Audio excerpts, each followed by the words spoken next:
We're live here at Radio Row in San Francisco, joined by former Notre Dame running back and NFL hopeful Jeremiyah Love. I mean, what a whirlwind the past few months were. Your final season at Notre Dame. Now you're going through the NFL draft process, going through, the entire car wash of Radio Row. What has this entire process been like for you? It's been amazing. I've got to come down here to Radio Row and do lots of interviews and see and meet lots of great people. This whole just, pre-draft process has been crazy. I'm training down in OC with athletes first, and it's been great. Life's been great so far. Good. Training every day, just finding ways to get better on and off the field, and yeah, it's been great. I'm having a great time. And you are joining us on behalf of Sharp. You will get into that in just a moment. But I know the draft process can be a lot. Physically, going through all the interviews. What is some advice that you've been given by former players? Just keep the main thing, Yeah. and don't be anything but yourself. Be authentic, and try to take the nervousness out of it as much as you can, because this is a big chapter in my life. And I got to, try to just be as calm as possible so that I am authentically myself. And that's all you can do. And as you're going through this process, is there a certain characteristics or traits of organizations that you're looking for where you would want to go in the NFL draft? I just want to go anywhere that has like a family unit to it, a place that believes in creating a great brotherhood, creating a great culture around the team. I'm sure that if not all, most of the NFL teams are looking to build a great culture and build a great brotherhood, and I would be blessed to go to any team that has that type of culture or has that type of brotherhood. Is there a team that you would like to go to? Nah. Not really. That's a great question. Not really. Like I said, I'm blessed and honored to go anywhere. My parents would probably say they want me to go to the Steelers because that was their favorite team. It still is their favorite team. But yeah, me personally, I'll be honored and blessed to go anywhere. Yeah, absolutely. Dream come true, I'm sure, for you. What would your future head coach or your future GM, the team that drafts you, what are they getting in Jeremiyah Love? They're getting a guy who's willing to do anything for the organization to have success, willing to do anything in order for the team to have success. I'm the type of guy that wants to come in and do whatever you need me to do, whether that's run the ball, catch the ball, block, play special teams. I'm here to do it all. I'm adaptable, and I'm a team guy. I'm gonna make some plays. I'm gonna do what I got to do to put on for the city. I'm so lucky to get drafted to in the team as well. Is there a current or former NFL running back that reminds you of you?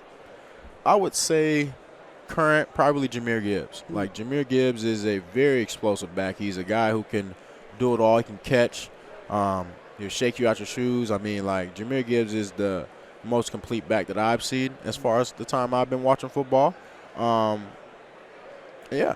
Yeah, Jahmyr Gibbs is so much fun to watch, no doubt. We can talk so much about your future because you absolutely have a bright one. But I do want to look back on this past season at Notre Dame.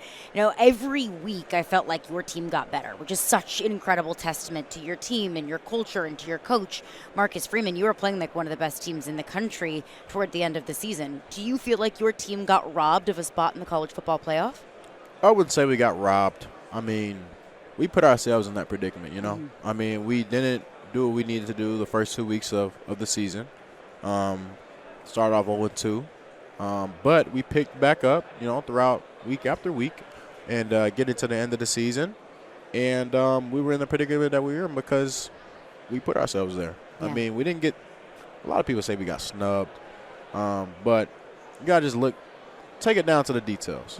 If we did what we did what we had to do first 2 weeks of the season, wouldn't have been in that predicament, would have been in the playoffs, would have went on for making a run. Yeah. A lot of people that do what we do when we talk for a living, a lot of college football fans didn't expect Miami to get all the way to the national championship game. You guys played them at the beginning of the season. What were your takeaways from that team? They were a great team. Yeah. As much as I don't want to admit it, they were a great team. Give credit where credit's due. You got to give credit where it's credit's due. Yeah, they were a great team. had a great quarterback, had a great defensive line, great running back on that team. So, like, they had all the pieces that they needed to, make their playoff run. And they did. They got to the championship. They didn't win. They wanted to. But, I mean, they made it there. And, like you said, I got to give credit to them. I mean, they're a great team. They're got a great head coach. I mean, they deserve everything that they got. They worked for it. Yeah. And Notre Dame made the decision to not participate in the Pop-Tarts Bowl. What was your reaction when you heard Coach's decision?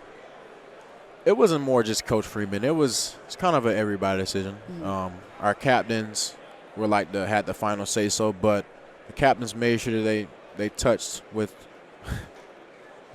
that they talked to every player, and got their input. And the end result of that was to not play in a Pop-Tarts Bowl. Mm-hmm. I probably wasn't gonna play in a bowl game anyway, so like it didn't really affect me personally. Mm-hmm. But as a team, I definitely agree with the decision, because going into that game, if we decided to play, it wouldn't have been the right representation of that team, of how great that team was. The starters, probably a lot of starters would have opted out. Guys was probably going to the league, or whether they're transferring, or whatever it may have been. It just wouldn't have been a great representation of that great football team that we built throughout the offseason. Yeah. I got the chance to talk to Kyle Rudolph, a former Notre Dame tight end, a couple days ago here at Radio Row, and he said something about Notre Dame. Hey, you love us or you hate us. We are a divisive football program. That's true. What is that like to be inside of it? I mean, it's kind of crazy because, like, one moment, literally, people will love you. They're saying all types of great things about you, and then the next moment, they hate you. I mean, like, it be your own fans sometimes too. I mean, like, one day they're on your side, the next day they're not. And I mean, that's just what it is to be a Notre Dame football player, or to be a Notre Dame fan, I would say. I mean, one day people love you, the next day they hate you. There's no in between at all. Yeah. None at all. What a special place to play. The Golden Dome is so iconic.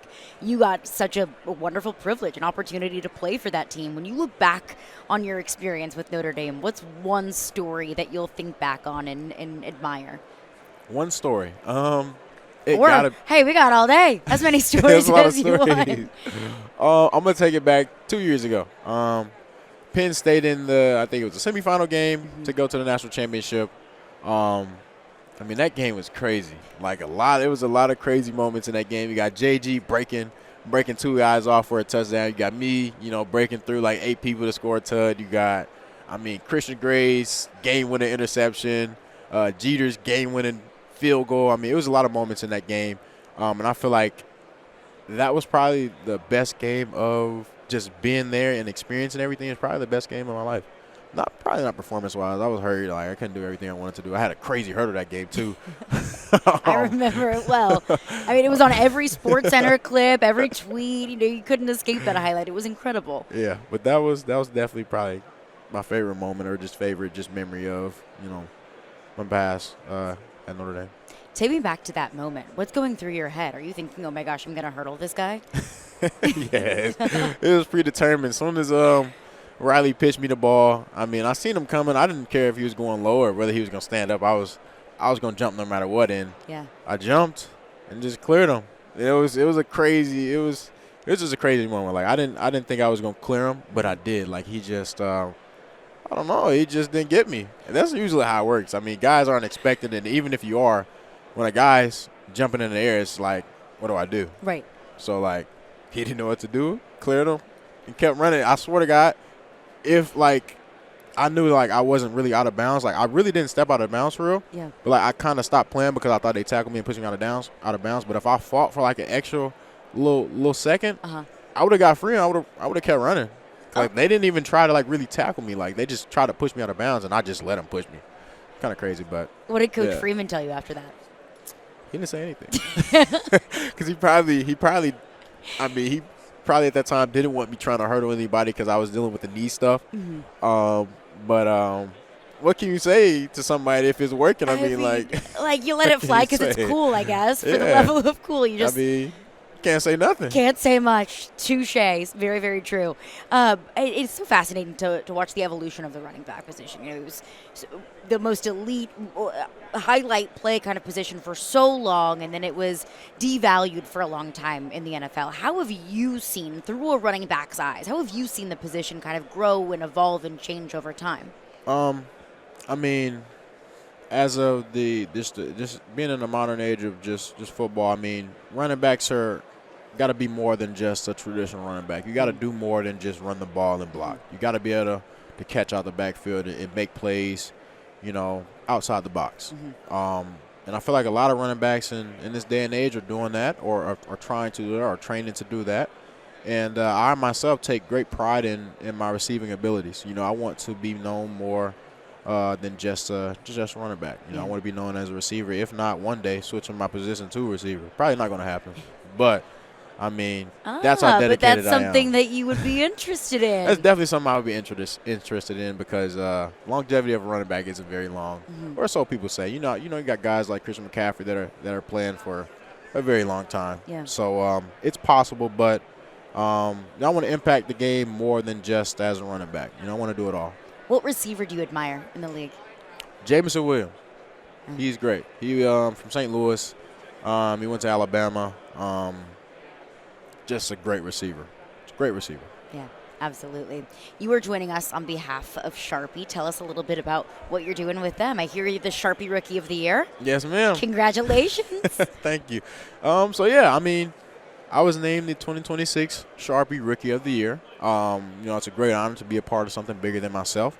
I got to meet some incredible guys yesterday that are also a part of the Sharpie team. Ashton Genty, Roma Dunze, Territory McMillan. Just great guys. And like them, I hope to one day, whenever my time comes, I hope to sign my rookie contract with this Sharpie S-Gel pen right here. Don't know what color I'm going to rock with yet.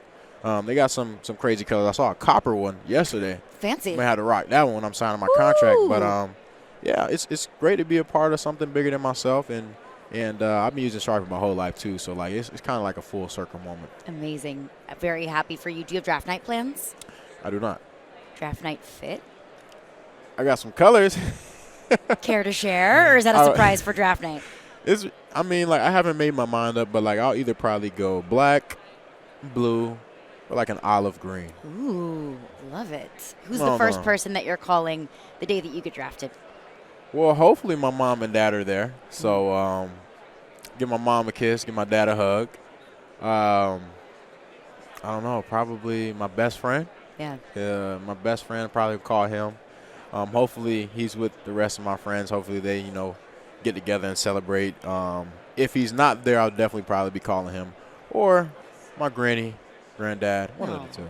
I don't know. That's so sweet. Well, congratulations on everything. Good luck with everything. Let me give him a quick little heart.